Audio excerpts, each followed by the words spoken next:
ଯେତେବେଳେ ଗୋଟେ ୟୁଥ୍ ପ୍ରେମରେ ପଡ଼ିଯାଏ ଗୋଟେ ସୁନ୍ଦରୀ ଝିଅ ପ୍ରତି ତାଙ୍କର ମନ ପଳେଇ ଆସୁଛି ଆଉ ସେ ଭାବୁଛି ମୁଁ ଏଇ ଝିଅଟାକୁ କେମିତି ମୋ ମନର କଥା ମୁଁ କହିବି। ନମସ୍କାର, ମୁଁ ରସାନନ୍ଦ ସିଂ ସାମାଜିକ ବାର୍ତ୍ତା ୟୁଟ୍ୟୁବ୍ ଚ୍ୟାନେଲରେ ଆପଣମାନଙ୍କୁ ସ୍ୱାଗତ କରୁଛି। ଆଜିର ବିଷୟବସ୍ତୁ ମୁଁ ରଖିଛି ଯେ ଯେତେବେଳେ ଆମେ କୌଣସି ଗୋଟେ ନିର୍ଦ୍ଦିଷ୍ଟ ଲକ୍ଷ୍ୟ ବା ଗୋଟେ ଗୋଲକୁ ଯେତେବେଳେ ଆମେ ଦେଖୁଛୁ ସେ ଲକ୍ଷ୍ୟଟାକୁ ଆମେ ମାନେ କିପରି ଆମେ ପାଇପାରିବା। ଠିକ୍ ଅଛି, ତ ଆସନ୍ତୁ ଆଲୋଚନା କରିବା। ବହୁ ସମୟରେ ଆମ ଯୁବପିଢ଼ିମାନେ ଅଛନ୍ତି, ସେମାନେ ଲକ୍ଷ୍ୟ ତ ଦେଖନ୍ତି, ଗୋଟେ ଟାର୍ଗେଟ୍ ଦେଖନ୍ତି, ଏମ୍ ଦେଖନ୍ତି ଆଉ ଭାବନ୍ତି ଏ ଟାର୍ଗେଟଟାକୁ ଆମେ ପୁରା କରିବା। ଠିକ୍ ଅଛି, କିନ୍ତୁ କେମିତି ପୁରା କରିବା ବର୍ତ୍ତମାନ ପ୍ରଶ୍ନ ଆସୁଛି, କେମିତି ପୁରା କରିବା। ଠିକ୍ ଅଛି, ତ ଯେହେତୁ ମୁଁ ଗୋଟେ ୟୁଥ୍, ତ ୟୁଥ୍ ମାନଙ୍କର ମାନେ ଯେଉଁଭଳି ଭାବରେ ବୁଝେଇଲେ ସେମାନେ ବୁଝିପାରିବେ ସେଇଭଳି ଭାବରେ ମୁଁ ଉପସ୍ଥାପନ କରିବା ପାଇଁ ପ୍ରୟାସ କରିବି। ତ ଉଦାହରଣ ସ୍ୱରୂପ ମୁଁ କହିବି, ଯେତେବେଳେ ଗୋଟେ ୟୁଥ୍ ପ୍ରେମରେ ପଡ଼ିଯାଏ, ମନେ କରନ୍ତୁ ଗୋଟେ ୟୁଥ୍ ଯୁବପିଢ଼ି ନୂଆ ନୂଆ କଲେଜ ଯାଉଛି ଆଉ କଲେଜ ଗଲା ପରେ ତାଙ୍କର ଗୋଟେ ସୁନ୍ଦରୀ ଝିଅ ପ୍ରତି ତାଙ୍କର ମନ ପଳେଇ ଆସୁଛି ଆଉ ସେ ଭାବୁଛି ମୁଁ ଏଇ ଝିଅଟାକୁ କେମିତି ମୋ ମନର କଥା ମୁଁ କହିବି। ବର୍ତ୍ତମାନ ସେ ସୁନ୍ଦରୀ ଝିଅ ତାଙ୍କର ଲକ୍ଷ୍ୟ ମାନେ ଟାର୍ଗେଟ୍ ଯେଉଁଟା ଆମେ କହୁଛୁ, ଯେଉଁଟାକି ସେ ପିଲା ଗୋଟେ ୟୁଥ୍ ଜଣେ ଚାହୁଁଛି ମୋର ଏଇ ଟାର୍ଗେଟଟାକୁ ମୁଁ ଆଚିଭ୍ କରିବି, ହାସଲ କରିବି। ଠିକ୍ ଅଛି, ତ ଯେମିତିକି ମୁଁ କହିଲି ସେ କଲେଜ ଯାଉଛି, କଲେଜରେ ଗୋଟେ ସୁନ୍ଦରୀ ଝିଅ ସହିତ ତାଙ୍କର ଦେଖା ହେଉଛି ଆଉ ଆମ ଯୁବକ ମଧ୍ୟ ସେ ଚାହୁଁଛି ସୁନ୍ଦର ଝିଅକୁ ତାର ମନର ଭାବନାକୁ କେମିତି କହିବ। ଠିକ୍ ଅଛି, କିନ୍ତୁ ଏ ପୁଅ ଏକଥା ମଧ୍ୟ ଜାଣିଛି ଯେଉଁ ଝିଅଟି ଆସୁଛି ସେ ଝିଅଟି ଟିକେ ମାନେ ରାଗି, ଟିକେ ଶୃଙ୍ଖଳିତ ଝିଅ। ତା ସହିତ ସିଏ କେବେ ଫାଲତୁରେ କଥା ହେବନି, ସେ କଲେଜକୁ ଆସିବ, ପାଠ ପଢ଼ିବ, କୌଣସି ସାଙ୍ଗ ସହିତ ମିଶାମିଶି କରିବନି, ଅଳ୍ପ ସାଙ୍ଗ ତାଙ୍କର ସୀମିତ ସାଙ୍ଗ ମଧ୍ୟରେ କଥାବାର୍ତ୍ତା ହେଇକି ପୁଣି ଘରକୁ ଚାଲିଯାଆନ୍ତି। ବର୍ତ୍ତମାନ ସେ ଯୁବକ ପୁରା ମାନେ ପ୍ରୟାସ କରି ଚାଲିଛନ୍ତି ଯେ କେମିତି ମନର କଥାକୁ କହିବେ ଯେ ମୁଁ ତମକୁ ମନ ଦେଇ ବସିଛି।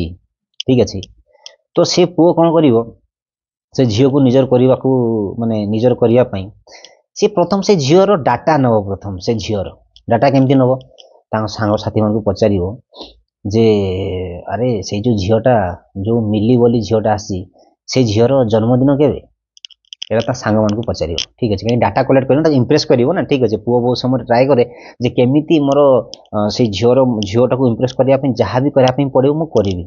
ଠିକ୍ ଅଛି, ତ ଧୀରେ ଧୀରେ ସେ ଝିଅର ସାଙ୍ଗମାନଙ୍କୁ ପଚାରିବ ସେ ଝିଅର ଜନ୍ମଦିନ କେବେ। ଠିକ୍ ଅଛି, ତାକୁ ଫାଇନାଲି ତାଙ୍କ ସାଙ୍ଗମାନେ କହିବେ ଯେ ମିଲିର ଜନ୍ମଦିନ ହେଉଛି ଏତିକି ତାରିଖ। ଠିକ୍ ଅଛି, ପୁଣି ପଚାରିବ ତାକୁ କ'ଣ ମାନେ ଭଲ ଲାଗେ, ତାକୁ ଡ୍ୟାନ୍ସ ଭଲ ଲାଗେ ନା ଗୀତ ଭଲ ଲାଗେ ଶୁଣିବାକୁ, ପୁଣି ଆଉ ଟିକେ ପଚାରିବ ତାକୁ ସେଇ ଯେଉଁ କେଉଁ କଲର୍ ଭଲ ଲାଗେ। ଠିକ୍ ଅଛି, ପୁଣି ଆଉ ଟିକେ ପଚାରିବ ତାଙ୍କ ସାଙ୍ଗକୁ ସେ ପୁଅ ଜଣଙ୍କୁ ପଚାରିବ ଯେ ସେ ଝିଅକୁ କେମିତି କଲର୍ର ଡ୍ରେସ୍, ତାଙ୍କ ମାନେ ଫେଭରାଇଟ୍ କଲର୍ କ'ଣ ଅଛି, କେମିତି ପୁଅକୁ ସେ ଲାଇକ୍ କରେ, ଗୋଟେ ପୁଅ କେମିତି ମାନେ ହାବ ଭାବରେ କଥା ହେଲେ, ମାନେ କେମିତି ଡିସିପ୍ଲିନ୍ରେ କଥା ହେଲେ ସେ ଝିଅ ଜଣଙ୍କ ପସନ୍ଦ ଆସିବ। ଠିକ୍ ଅଛି, ସିଏ ଧୀରେ ଧୀରେ ସବୁ କିଛି ଛୋଟ ସବୁ ଡାଟା ନେଇଯାଏ। ଠିକ୍ ଅଛି, ଆଉ ସେ ଗୋଟେ ପରେ ଗୋଟେ ସେ ଝିଅ ସାମନେ ଟ୍ରାଏ କରେ। ଠିକ୍ ଅଛି, ମନେକର ତା ଝିଅର ସାଙ୍ଗ କହିଲା କି ନା ଯେଉଁ ମିଲି ଅଛି ସେ ମିଲିକୁ ମାନେ ଲମ୍ବା ଚୁଟି ରଖିଥିବା ପୁଅମାନଙ୍କୁ ସେ ଲାଇକ୍ କରେନି। ଠିକ୍ ଅଛି, ଆଉ ଯେମିତି ଏଇ ଛୋଟ ରହସ୍ୟଟି ଜାଣୁଛି ସେ ଆମ ଯେଉଁ ଯୁବକ ଜଣକ, ସେ ତୁରନ୍ତ ଯାଇକି ତା ପରଦିନ ଯାଇକି ସେ ଚୁଟି ଗୁଡ଼ା କାଟିକି ଆସିବ, କାହିଁକି ସେ ଜାଣିଛି ତା ଟାର୍ଗେଟକୁ ହାସଲ କରିବାର ଅଛି। ଠିକ୍ ଅଛି, ଆଉ କୁହନ୍ତିନି କି ଗୋଟେ ମାନେ ସଫଳତା ପାଇବା ପାଇଁ ଆମକୁ ବଳିଦାନ ଦେବା ପାଇଁ ପଡ଼ିବ। ଠିକ୍ ଅଛି, ତ ବର୍ତ୍ତମାନ ଯୁବକ ଜଣକ ବଳିଦାନ ଦେଇ ଚାଲିଛନ୍ତି ଗୋଟେ ପରେ ଗୋଟେ। ଠିକ୍ ଅଛି, ହେଲା, ତ ଫାଇନାଲି ଯେତେବେଳେ 6 ମାସ 7 ମାସ 8 ମାସ ଯେତେବେଳେ ସେମିତି ବର୍ଷ ଯେତେବେଳେ ବିତି ଯାଇଛି ନା, ତ ସେ ସମୟରେ ଫାଇନାଲି ସେ ଝିଅ ଜଣକ ପ୍ରେମରେ ପଡ଼ିଯାଇଛନ୍ତି। ଠିକ୍ ଅଛି, ତ ପ୍ରେମରେ ପଡ଼ି ସାରିଲା ପରେ ସେ ପୁଅ ଜଣେ ପଚାରୁଛନ୍ତି ଝିଅକୁ, ମିଲି ଆଉ ମୁଁ ତ ତୁମକୁ ପ୍ରଥମରୁ ଭଲ ପାଉଥିଲି ଆଉ ମୁଁ ତୁମକୁ ଲାଇକ୍ କରୁଥିଲି, ତୁମ ସାଙ୍ଗମାନେ ବି ଜାଣିଥିଲେ, ତମେ ବି ପ୍ରାୟ ମୁଁ ଭାବୁଛି ତମେ ବି ଜାଣିଥିବ। ଠିକ୍ ଅଛି, ତ ତମେ ଇଗ୍ନୋର କ'ଣ ପାଇଁ କରୁଥିଲ। ଠିକ୍ ଅଛି, ତ ଫାଇନାଲି ବର୍ଷେ ପରେ ତମେ ମୋତେ ଏମିତି କ'ଣ କଲି ଯେ ତୁମେ ବର୍ଷେ ପରେ ମୋ ପ୍ରେମ ପ୍ରସ୍ତାବ ତୁମେ ରାଜି ହେଇଗଲ। ନା ଟାର୍ଗେଟକୁ ପଚାରୁଛି, ପୁଅ ଜଣକ ଟାର୍ଗେଟ ଆଣିକି ସେ ଝିଅ ପିଲାକୁ ପଚାରୁଛି। ସେ ସମୟରେ ପ୍ରତି ଉତ୍ତର ଦେଉଛନ୍ତି ସେ ଝିଅ ଜଣକ ଯେ ନା ତମେ ଗୋଟେ ବର୍ଷ ମୋ ପଛରେ ତମେ ବହୁତ ସମୟ ମାନେ ଇଏ କରିଛ, ସାକ୍ରିଫାଇ କରିଛ, ତୁମର ଧୈର୍ଯ୍ୟ ଶକ୍ତି ବହୁତ ଅଛି। ତ ସେଥିପାଇଁ ମୁଁ ଭାବିଲି ମୋ ପ୍ରତି ଏତେ ଭଲ ପାଇବା, ମୁଁ ଯେଉଁ ପୁଅ ରଖିଛି ସେ ପୁଅକୁ ମୁଁ କେବେ ଛାଡ଼ିବି ନାହିଁ। ତ ଫାଇନାଲି ତାଙ୍କର ସବୁ ମିଟ୍ ହେଇଯାଉଛି, ସାକ୍ଷାତ ହେଇଯାଉଛି, ତାଙ୍କର ଭଲ ପାଇବା ଗାଡ଼ି ଚାଲୁଛି। ଠିକ୍ ଅଛି। ବର୍ତ୍ତମାନ ସେମ୍ କାହାଣୀ ଆମେ ଯେତେବେଳେ କୌଣସି ଗୋଟେ ସ୍ୱପ୍ନ ଦେଖୁଛୁ ବା ଟାର୍ଗେଟ ଦେଖୁଛୁ ନା, ତ ସେ ଟାର୍ଗେଟକୁ ମଧ୍ୟ ଯେମିତିକି ଗୋଟେ ଟାର୍ଗେଟ, ମନେକର ମୁଁ ଆର୍ମିରେ ମୁଁ ଆସିବି ମନେକର, ତ ମୁଁ ସାଙ୍ଗମାନଙ୍କୁ ପଚାରିବି ଭାଇ ଆର୍ମିରେ ଗଲେ କେମିତି କ'ଣ କରିବା ପାଇଁ ପଡ଼ିବ? ତ ସିନିୟର ଭାଇ ଜଣକ ମୋତେ କହିବେ କି ଦୌଡ଼ିବା ପାଇଁ ପଡ଼ିବ, ରିଟିଂ କ୍ୱାଲିଫାଇ କରିବା ପାଇଁ ପଡ଼ିବ। ପୁଣି ପଚାରିବି ରିଟିଂ କେଉଁ ଭଳିଆ ଆସୁଛି, ମ୍ୟାଥ୍ କେଉଁ ଟାଇପ୍ର ଆସୁଛି, ରିଜନିଂ କେଉଁ ଟାଇପ୍ର ଆସୁଛି।